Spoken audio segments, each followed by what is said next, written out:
Okay guys, sa third floor na tayo. Uy, walang ilaw.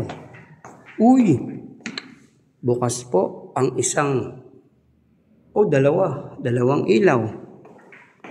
Naiwang bukas ang dalawang ilaw. Oh, yan oh. Room 306. Ay, naka naman. Next. Buti nag-check tayo.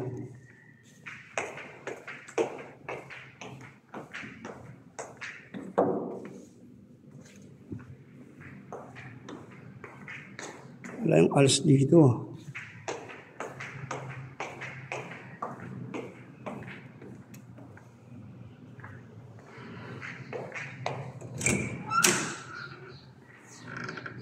Okay, kompleto. Ayos naman. Walang ALS. Saan kaya ang ALS? Okay, maayos, malinis ang third floor. Okay guys, nandito na lang. Akit na tayo sa fourth floor. Thank you.